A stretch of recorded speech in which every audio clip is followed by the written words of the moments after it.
Halo Bapak Ibu Guru, salam dan bahagia. Bertemu lagi dengan saya, Rio Yonatan. Dalam video saya saat ini, kita akan membahas di modul kedua, KB yang keempat. Semoga video ini bermanfaat dan silakan menyaksikan. Baik, kita langsung ke modulnya saja, Bapak Ibu.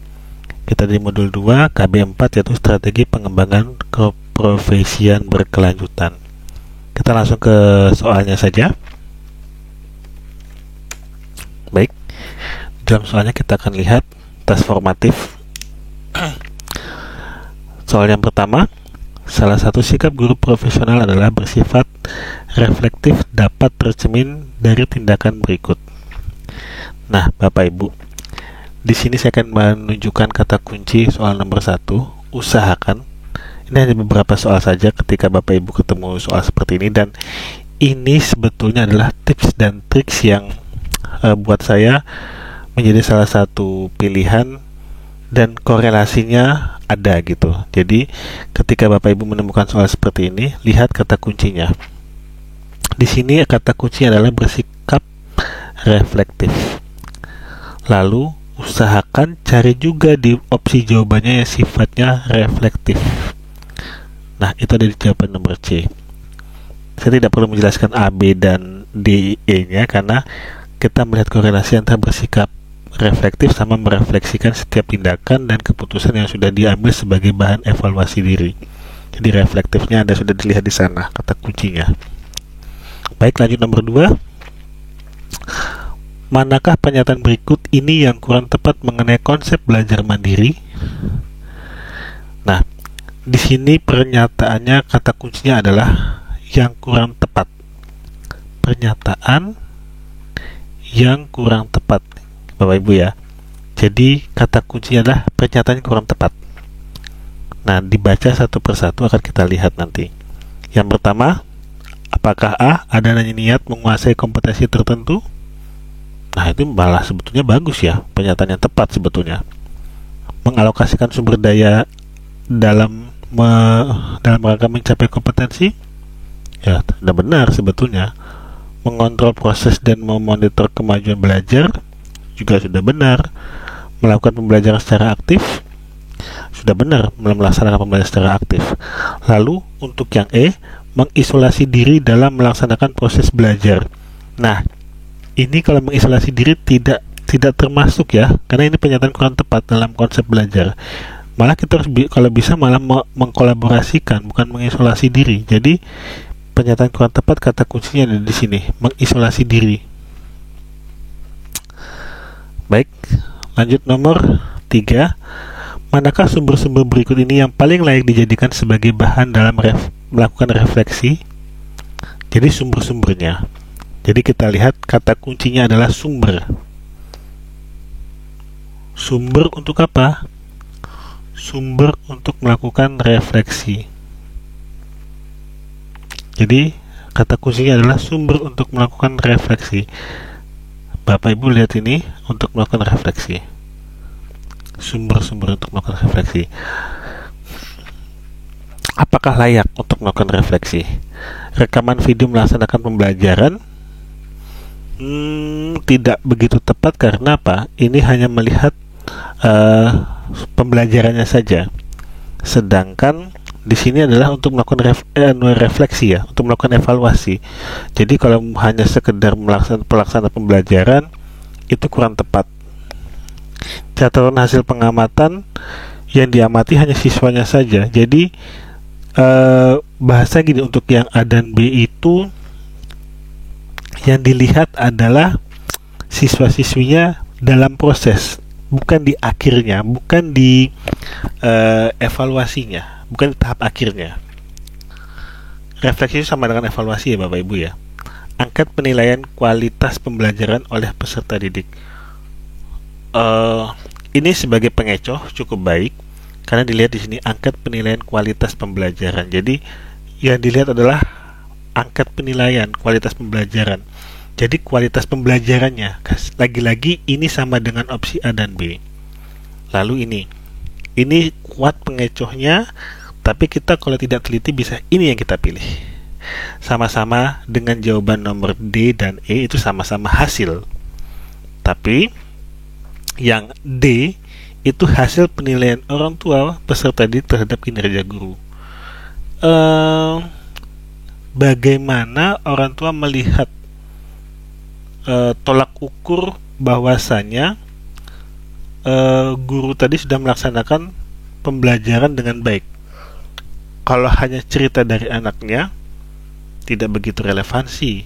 Hasil belajar juga tidak bisa dikatakan sebagai bukti untuk melakukan refleksi. Tapi ketika jawabannya adalah E, sumber yang layak dijadikan bahan dalam melakukan refleksi, itu bisa dikatakan lebih tepat. Kenapa?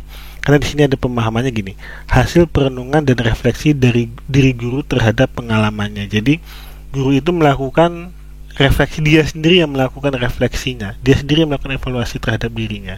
Itu lebih baik karena dia mengetahui kekurangan, kelebihan, nilai plusnya seperti apa. Baik, soal nomor 4, guru akan dihadapkan kepada berbagai pilihan kegiatan yang mengharuskan untuk menentukan skala prioritas dan memilih yang paling sesuai. Tahapan ini merupakan salah satu tahap di mana kegiatan refleksi yaitu, jadi gini, kata kuncinya soal nomor 4 adalah berbagai pilihan yang mengharuskan. Jadi tahapan menentukan skala prioritas. Skala prioritas itu artinya apa? Yang harus didahulukan. Mana? Nah, apakah skala prioritas itu dilihat dari ketika dia menarik kesimpulan? Atau apakah skala prioritas itu dilihat dari saat melakukan analisis? Atau skala prioritas itu dilihat dari merasakan dan menghayati? Atau skala prioritas dilihat dari melaksanakan tindakan? Jadi, skala prioritas itu dilihat dari planning awal atau rencana aksinya, bagaimana dia merencanakan. Jadi misalnya nih, Bapak Ibu merencanakan ketika mau ke salah satu toko atau swalayan, Bapak Ibu merencanakan apa saja yang Bapak Ibu mau beli. Nah, di sanalah poinnya, menentukan skala. Jadi ketika Bapak Ibu merencanakan apa saja yang dibeli, nanti di dalam perencanaannya, dalam merencanakannya tadi, Bapak Ibu bisa mencoret mana yang tidak sesuai, mana yang tidak cocok, sehingga Bapak Ibu bisa mencoret. Dan ketika Bapak Ibu ke swalayan tadi, Bapak Ibu sudah tahu mana yang skala prioritas yang harus dibeli. Begitu juga dengan soal nomor 4. Begitu ya Bapak Ibu. Nomor 5, aktivitas pengembangan diri mulai dari refleksi sampai dengan tindakan terjadi berulang dan juga bersifat spiral, mengandung pengertian.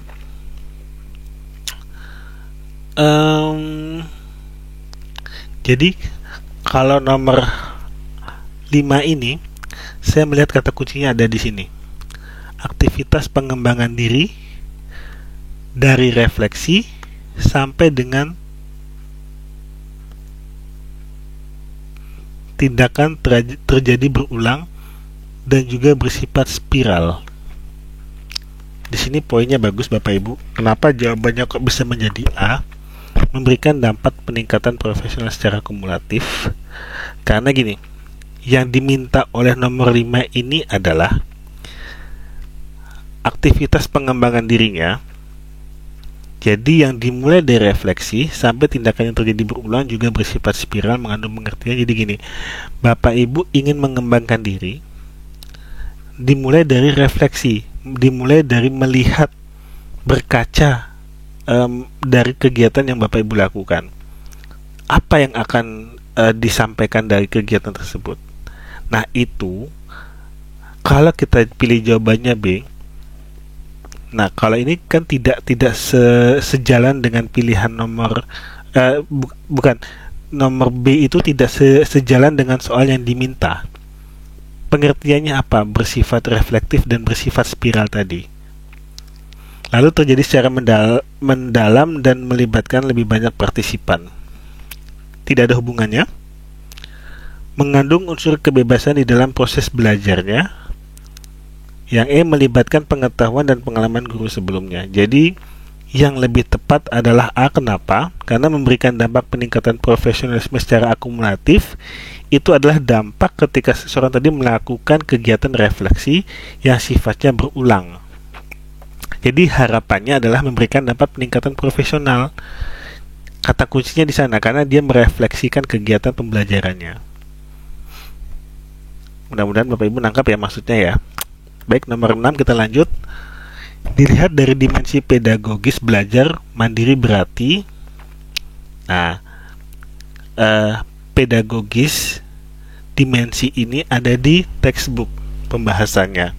Tapi kita akan coba melihat dari segi pembahasan dari analisis jawaban.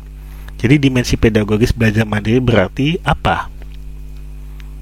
Nah, ini apakah merupakan aktivitas berpikir reflektif? Tidak, karena ini bukan dimensi pedagogis, tapi lebih kepada dimensi yang sifatnya behavioristik, lalu menunjukkan kemampuan kontrol atas aktivitas belajar.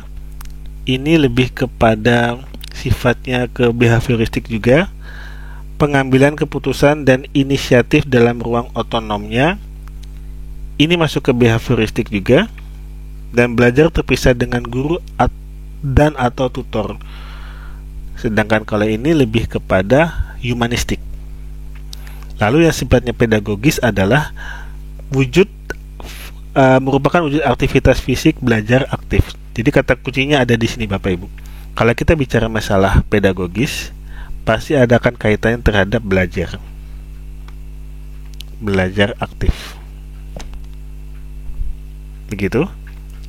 Baik, nomor 7. Saudara menentukan tujuan belajar, memilih sumber belajar, dan memilih secara mengevaluasi kemajuan belajarnya sendiri merupakan konsep belajar mandiri ditinjau dari dimensi. Kenapa jawabannya adalah psikologis? Ada kata-kata sebagai kemajuan belajarnya sendiri. Di sini kata kuncinya Bapak Ibu. Ada di kata-kata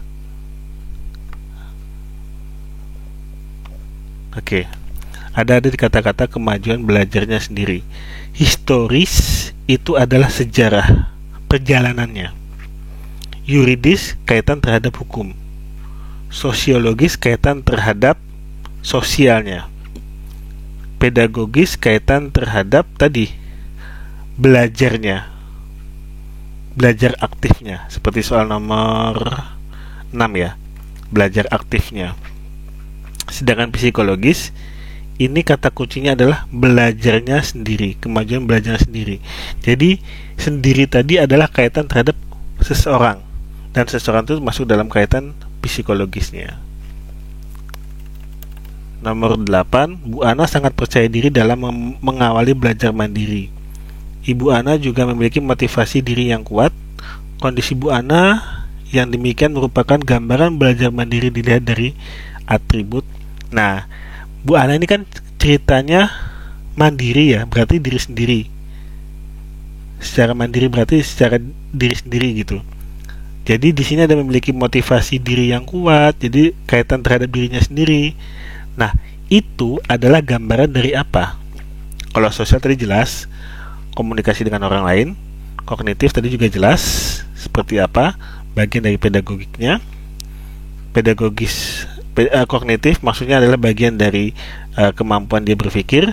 Pedagogis adalah kemampuan dia belajar. Kebebasan itu tidak ada.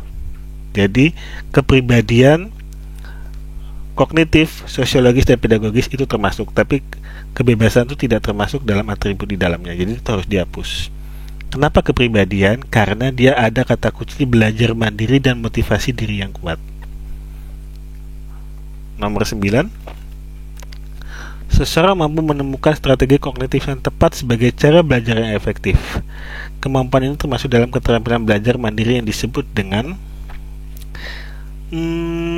karena dia kata kuncinya adalah menemukan strategi kognitif yang tepat. Ini kata kuncinya. Kenapa? Ini lebih kepada bukan merumuskan tujuan belajarnya. Jadi ini tidak ada kaitan terhadap tujuan, karena ini kaitannya terhadap strategi kognitif yang tepat, cara belajar yang tepat tadi, menemukan dia. Misalnya misalnya Bapak Ibu ada yang strategi belajarnya itu adalah strategi kognitifnya itu adalah misalnya dengan yang sifatnya misalnya menggunakan lagu, menggunakan yang gambar-gambar, menggunakan yang berwarna, itu lebih kepada kognitif. Sedangkan merumuskan tujuan belajarnya itu adalah ketika Bapak Ibu pengen belajar mengenai contoh misalnya psikologis pendidikan, berarti tujuan belajar Bapak Ibu ingin mengetahui bagaimana karakteristik peserta didiknya. Sedangkan keterampilan memproses informasi adalah bagaimana Bapak Ibu menangkap suatu informasi dan mengaplikasikannya. Sedangkan untuk keterampilan khusus yang efektif itu lebih kepada keterampilan-keterampilan sifatnya tidak dimiliki orang lain. Bapak Ibu saja yang hanya memiliki itu. Sedangkan keterampilan menarik kesimpulan itu tingkatannya lebih tinggi lagi. Itu dalam HOTS dia lebih kepada bagaimana dia melihat kesimpulan dari setiap materi-materi yang dia dapatkan. Nah, sedangkan keterampilan bersifat umum adalah kaitan terhadap menemukan strategi kognitif yang tepat. Nomor 10. Seorang guru menemukan suatu model pembelajaran yang sangat inovatif dan kemudian dipublikasikan oleh seorang wartawan di suatu media massa. Apa yang dilakukan guru merupakan upaya mengembangkan keprofesian berkelanjutan kategori. Nah, jadi di sini kata kuncinya adalah menemukan model pembelajaran yang sangat inovatif. Itu dulu kita berhenti Bapak Ibu ya. Jadi ketika Bapak Ibu bicara masalah inovatif, cari kata kunci soal dengan jawaban yang sama. Kita akan kasih tanda. Kalau kita bicara masalah inovatif, itu ada di pilihan jawaban A dan C. A dan C. Lalu, karya inovatif teknologi tepat guna, apa bedanya dengan karya inovatif menciptakan karya? Nah, di sini Bapak Ibu harus ingat, kata kunci yang di soal, dia baru menemukan suatu model. Berarti waktu dia menemukan itu sama dengan mencipta, bukan teknologi yang tepat guna, bukan. Belum tentu tepat, dia baru menciptakan. Jadi kata kuncinya baru menemukan, belum melihat karya inovatifnya tadi apakah sudah benar atau belum. Tapi dia menciptakan, baru tahapan menciptakan. Jadi ketika kita bicara masalah menciptakan, poin C itu adalah paling tepat. Baik, demikian Bapak Ibu untuk pembahasan soal di modul 2 KB4. Semoga video ini bermanfaat dan bisa membantu Bapak Ibu dalam menyelesaikan soal-soal dalam UP PPG. Saya ucapkan terima kasih sebelumnya kepada Bapak Ibu. Salam hormat kepada Bapak Ibu. Aku, kamu, kita setara. Terima kasih.